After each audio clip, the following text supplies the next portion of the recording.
अस्सलाम वालेकुम फ्रेंड्स। आज एक बार फिर हाजिर हूँ आपकी खिदमत में मीडियम वोल्टेज स्विच गियर और पावर जनरेशन के टॉपिक की दूसरी वीडियो में। पहले वीडियो में हम देख रहे थे जो बेसिक पावर जनरेशन और डिस्ट्रीब्यूशन है वो कैसे होगी। तो हमने पहली वीडियो में जो है वो किया था, हम कुछ काम किया था और बाकी रहने वाला काम इस वीडियो में कंप्लीट करेंगे। तो जो पहली वीडियो में हमने जो काम किया उसको एक बार रिव्यू कर लेते हैं। सबसे पहले हमने जनरेटर स्टार्ट किया था। ये जनरेटर डीजल जनरेटर 725 किलोवाट का जनरेटर, और ये 380 वोल्ट जनरेट कर रहा है। तो जब ये स्टार्ट हो चुका तो हमने इसके ब्रेकर क्लोज किया। इसके साथ जो MCC ब्रेकर लगा हुआ है वो ब्रेकर क्लोज किया यानी ऑन किया, तो हमारे जो 380 वोल्टेज है वो सिंक पैनल के अंदर आ गई। ये हमारा सिंक पैनल है। सिंक पैनल तो हम आगे डिटेल से डिस्कस करेंगे क्या चीज़ होती है। इसके अंदर ACB यानी एयर सर्किट ब्रेकर लगा है, और एयर सर्किट ब्रेकर को जब हमने क्लोज किया तो ये जो हमारे 380 वोल्टेज थे वो स्टेप अप ट्रांसफार्मर में आ गए। ये हमारा स्टेप अप ट्रांसफार्मर है जो कि 380 वोल्टेज को 13.8 किलो वोल्ट में स्टेप अप करके आगे भेज रहा है। तो ये हमारे जो 13.8 किलो वोल्ट हैं वो आगे थे हमारे स्विच गियर में। ये हमारा स्विच गियर है, और हमारा जो ट्रांसफार्मर है वो बस सेक्शन 2 के साथ कनेक्टेड था। तो बस जो स्टेप अप ट्रांसफार्मर है वो इनकमिंग फीडर नंबर 3 के साथ कनेक्टेड है, और हमारे वोल्टेज जो है वो इस इनकमिंग फीडर 3 तक आके रुके हुए थे। तो जब हमने इस ब्रेकर को क्लोज किया सेक्शन 2 के साथ, तो हमारे जो हमारा जो स्विच गियर के सेक्शन 2 था वो एनर्जाइज हो चुकी थी। उसकी बस बार, ये सेक्शन 2 की बस बार एनर्जाइज हो गई थी। उसके बाद फिर हमने जो है वो फैक्ट्री एरिया की तरफ जो सब स्टेशन 2 है ये इसको एनर्जाइज किया था। सेक्शन 2 के ही आउट गोइंग फीडर नंबर 6 को ऑन किया। तो उसके ब्रेकर को ऑन किया। ये वैक्यूम सर्किट ब्रेकर है, मीडियम वोल्टेज में वैक्यूम सर्किट ब्रेकर इस्तेमाल हो रहा है। इसको ऑन किया तो हमारी जो केबल सेक्शन 2 से स्विच गियर से फील्ड यानी फैक्ट्री की तरफ या हाउसिंग स्कीम की तरफ जो जा रही है वो एनर्जाइज हो गई थी। और जो ट्रांसफार्मर के साथ RMU लगा हुआ था वहाँ तक हमारे वोल्टेज 13.8 किलो वोल्ट जो है वो RMU के ब्रेकर तक आके रुके हुए थे। जब हमने RMU के ब्रेकर को ऑन किया, रैंक मैन यूनिट के ब्रेकर को ऑन किया, तो हमारा जो ट्रांसफार्मर है वो हमारा जो स्टेप डाउन ट्रांसफार्मर है वो एनर्जाइज हुआ था यानी सबस्टेशन। और इसने हमें 13.8 किलो वोल्ट को वापस 380 और 220 में स्टेप डाउन करके दिया, और हमने जो है वो 380 और 220 फैक्ट्री तक या घरों तक लेकर जाएँ। आज के इस वीडियो में हम इसी को यहीं से स्टार्ट करेंगे। अब बाकी रह जाने वाले दो जो सब स्टेशन है और दो ही बस सेक्शन स्विच गियर के, अब इनको एनर्जाइज करेंगे। तो सबसे पहले बढ़ते हैं सेक्शन 1 की तरफ। हमारा सेक्शन 2 ऑलरेडी एनर्जाइज है ट्रांसफार्मर से। तो हम पहले जो है आज सेक्शन 1 को एनर्जाइज करेंगे, उसके बाद ट्रांसफार्मर की तरफ बढ़ेंगे।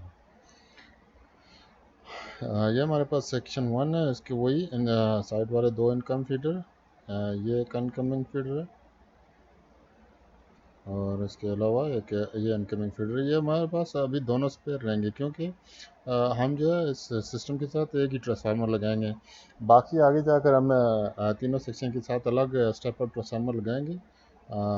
सिस्टम को समझने के लिए अभी हमने एक ही ट्रांसफार्मर लगाया हुआ है बस सेक्शन के 2 के साथ, और बाकी दोनों सेक्शन को इस बस सेक्शन 2 के से जो है कनेक्ट करेंगे बस कपलर या बस सेक्शन के ज़रिए। तो हमारे जो तीनों सेक्शन हैं वो ऑन हो जाएंगे। अब ये सेक्शन 1 को एनर्जाइज करते हैं। इसको एनर्जाइज करने के लिए हमें बस कपलर या बस सेक्शन 1 को का जो ब्रेकर है ये भी एक एयर सर्किट ब्रेकर होता है, और इसकी रेटिंग जो है इनकमिंग ब्रेकर के बराबर होगी। ये हम आगे जाकर डिटेल से बात करेंगे। हमारे पास इस स्विच गियर में सब इनकमिंग पैनल्स में जो ब्रेकर है वो 1250 एम्पेयर के, और आउटगोइंग फीडर वो 630 एम्पेयर के। और हमारे जो बस कपलर या बस सेक्शन का जो ब्रेकर है वो भी 1250 एम्पेयर का ही है। अभी मैं इसको जो है एनर्जाइज करता हूँ, ब्रेकर बस सेक्शन 1 के ब्रेकर को क्लोज कर रहा हूँ।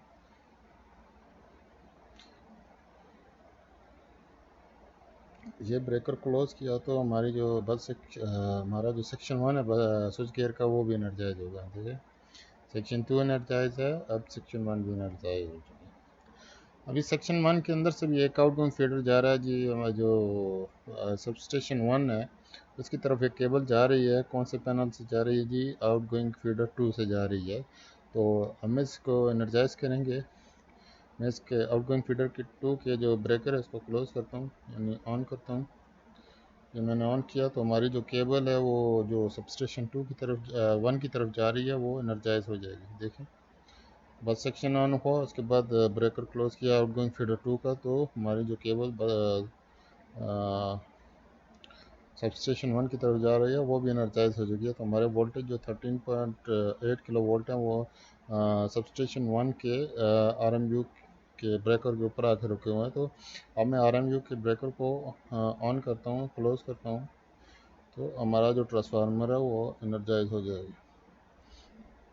ये ट्रांसफार्मर हमारा एनर्जाइज हो चुका है, और वही 13.8 किलो वाट को वापस 380 और 220 में स्टेप डाउन करके घरों को या फिर फैक्ट्री को पहुंचा रहा है। अब बढ़ते हैं सेक्शन नंबर 3। ये हमारे पास सेक्शन 3 है।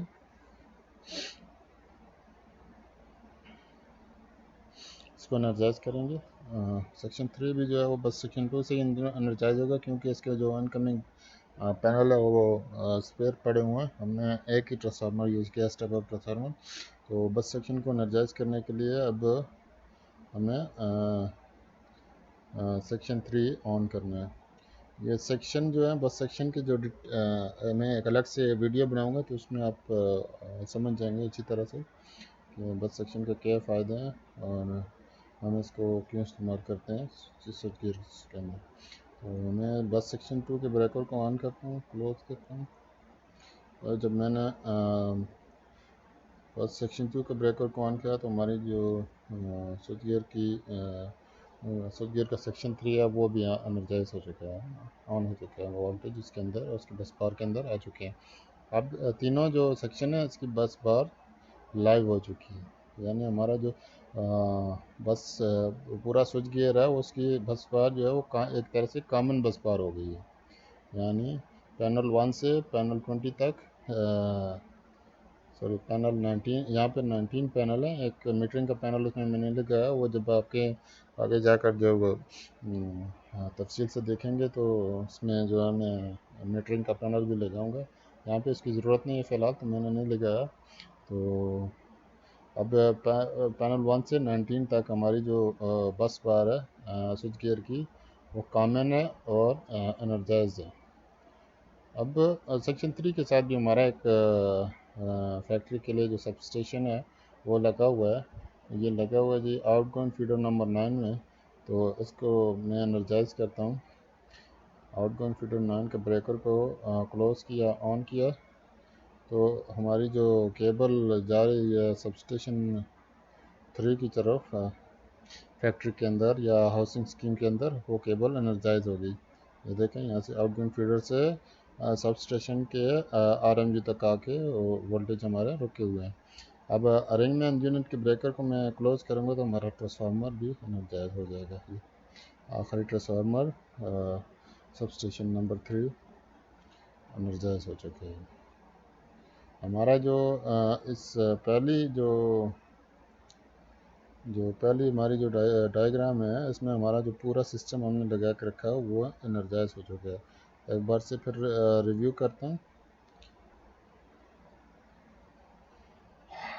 अब हम जो है वो ट्रांसफार्मर को ऑन ही रहने देंगे, इसके सिर्फ आउटगोइंग फीडर को, या ये आगे जाके डिटेल से डिस्कस करेंगे। बस रिव्यू करते हैं इसको और वीडियो को क्लोज करते हैं। अगली जो वीडियो जो है उनमें डिटेल के साथ सेक्शन के बारे में डिस्कस करेंगे। सबसे पहले हमने जनरेटर स्टार्ट किया। जनरेटर हमारा 380 वोल्ट जो है वो जनरेट कर रहा है। इसके बाद जनरेटर के साथ हमारा एक ब्रेकर लगा हुआ, ब्रेकर को ऑन किया क्लोज किया तो हमारे जो वोल्टेज हैं वो सिंक पैनल के अंदर आ गए। सिंक पैनल भी हम आगे जाकर डिटेल से डिस्कस करेंगे। जब हमने सिंक पैनल के अंदर जो एयर सर्किट ब्रेकर रखा उसको क्लोज किया तो जो हमारे 380 वोल्टेज हैं वो स्टेप अप ट्रांसफार्मर में आ गए, और इस स्टेप अप ट्रांसफार्मर ने हमारे 380 वोल्टेज को 13.8 किलोवाट में स्टेप अप किया। और यही हमारे जो 13.8 किलोवाट हैं स्टेप अप होकर बस स्विच गियर तक आए। स्विच गियर के बस सेक्शन 2 में हमारा ये ट्रांसफार्मर लगा हुआ है। तो सबसे पहले ये बस सेक्शन के सेक्शन 2 के जो इनकमिंग पैनल है उसके इनकमिंग फीडर 3 के साथ लगा हुआ है। उसके ब्रेकर तक वोल्टेज आए तो हमने उस ब्रेकर को क्लोज किया तो हमारी जो सेक्शन 2 की बस बार थी वो लाइव हो गई, एनर्जाइज हो गई। तो उसके बाद हमने जो बारी बारी फिर उसके बाद हमने आउटगोइंग फीडर उसका जो हमारे फैक्ट्री की तरफ सबस्टेशन 2 जा रहा है वो सेक्शन 2 से ही कनेक्टेड था। और उसको हमने एनर्जाइज़ किया, उसकी केबल को पहले एनर्जाइज़ किया, उसके बाद आरएमयू के ब्रेकर क्लोज करके सबस्टेशन एनर्जाइज़ किया। इसी तरह फिर हमने जो है आगे बढ़कर दूसरे सेक्शन को ऑन करना शुरू किया। दूसरा सेक्शन 1 पहले ऑन किया सेक्शन 2 से, उसके सेक्शन 1 का ब्रेकर को क्लोज किया ये, तो हमारा जो बस सेक्शन 1 है स्विच गियर का वो भी एनर्जाइज हो गया था। और इसी सेक्शन से एक ट्रांसफार्मर लगा हुआ है फैक्ट्री एरिया के अंदर, आउटगोइंग फीडर नंबर 2 से केबल जा रही थी, हमने उस ब्रेकर को क्लोज किया तो हमारी केबल एनर्जाइज हुई और हमारे वोल्टेज जो थे वो आरएमयू तक आके रुके हुए थे। फिर हमने आरएमयू के ब्रेकर को ऑन किया तो हमारा ट्रांसफार्मर एनर्जाइज हुआ सबस्टेशन नंबर 1। इसने 13.8 किलोवाट को वापस 380 और 220 में स्टेप डाउन किया। उसके बाद फिर हम बढ़े बस सेक्शन 3 की तरफ, सेक्शन 3 की तरफ, स्विच गियर के सेक्शन 3 की तरफ, और इसका हमने बस सेक्शन 2 या बस कपलर 2 क्लोज किया, ऑन किया तो हमारी जो बस बार है वो बस से हमारे सेक्शन 3 की बस बार ऑन होगी। हमारे सेक्शन 3 के साथ भी एक सबस्टेशन जुड़ा हुआ था आउटगोइंग फीडर नंबर 9 से, तो हमने उसके ब्रेकर को क्लोज किया तो हमारी सबस्टेशन 3 की केबल एनर्जाइज हुई। और फिर आकर हमने आरएमयू का ब्रेकर जब क्लोज किया तो हमारा सबस्टेशन 3 भी एनर्जाइज हुआ और उसने 13.8 को वापस 220 और 380 में स्टेप डाउन किया। तो एक बार फिर मैं यहाँ पे बताता चलूँ हम वोल्टेज को क्यों बढ़ाते हैं। इसकी दो या कई भी वजूहत हो सकती हैं। दो बुनियादी वजूहत मैं बता देता हूँ। जब हम 380 वोल्टेज को पावर प्लांट से डायरेक्ट फैक्ट्री अंदर या हाउसिंग स्कीम के अंदर लेके जाएंगे तो हमारे वोल्टेज जो हैं वो केबल की रेजिस्टेंस और इसी तरह लोड की रेजिस्टेंस की वजह से जो वोल्टेज हैं वो ड्रॉप होना शुरू हो जाएंगे। तो जो जो इस तरह हमारे जो 380 वोल्टेज हैं वो फैक्ट्री तक या फिर हाउसिंग स्कीम तक जो है वो पूरे वोल्टेज नहीं पहुंच पाएंगे। तो इस एक वजह तो ये है कि हम वोल्टेज को बढ़ाते हैं। और दूसरी सबसे बड़ी वजह ये है जब हम 380 वोल्टेज को फैक्ट्री या घरों तक पहुंचाएंगे या मसलन एक एरिया तक पहुंचाएंगे तो इसके लिए हमें बहुत बड़े साइज़ की केबल चाहिए। क्यों, जब हमारे जो वोल्टेज कम होते हैं तो हमारा करंट बढ़ता है। मैं एक मिसाल देता हूँ आपको। यहाँ पे हमारा ये जो सबस्टेशन है इसके आगे जो लोड होगा, अगर मिसाल के तौर पे हम उसको 38 एम्पेयर की कोई चीज़ लगाते हैं तो वहाँ पे हमारी लो वोल्टेज साइड पे 38 एम्पेयर होंगे। लेकिन जब यही 38 एम्पेयर मीडियम वोल्टेज में यानी 13.8 किलो वोल्ट पे आएंगे तो 1 एम्पेयर बन जाएगा। ठीक है, यानी हमारा लो वोल्टेज साइड के 38 एम्पेयर मीडियम वोल्टेज की साइड पर 1 एम्पेयर हो जाएगा। तो अगर हमारा जो एम्पेयर कम है तो फिर हमें केबल के साइज़ की कोई फिक्र नहीं होनी। अगर हम यहाँ से 380 यहाँ तक डायरेक्ट पहुँचाएंगे तो ये हम मीडियम वोल्टेज की 300 mm स्क्वायर की एक केबल यूज़ कर रहे हैं। तो अगर हम 380 वोल्टेज को यहाँ तक पहुँचाएंगे तो हमें 3 mm स्क्वायर की 10 केबलें चाहिए होंगी। इस केबल का जो है मुकाबला करने के लिए इसमें हमारी जो कास्ट है, वो ख़र्चा है, ये जो वो बहुत ज़्यादा हो जाएगा। इसलिए हम जब वोल्टेज को बढ़ाते हैं तो हमारे जो केबल का ख़र्चा है वो कम हो जाता है, और हमारा जो मेंटेनेंस का जो खर्चा है वो कम हो जाता है। यानी लो वोल्टेज पे हम जब ज़्यादा केबल डालेंगे भी तो भी कोई केबल जल जाएगी, कोई जॉइंट जल जाएगा, कभी क्या हो रहा है, कभी मीडियम वोल्टेज पे ये बहुत कम चीज़ें ऐसी होती हैं। जो वोल्टेज वगैरह बाई चांस सॉरी जॉइंट वगैरह बाई चांस मीडियम वोल्टेज के अंदर ख़राब होते हैं, या बहुत ज़्यादा लोड की वजह से भी होते हैं।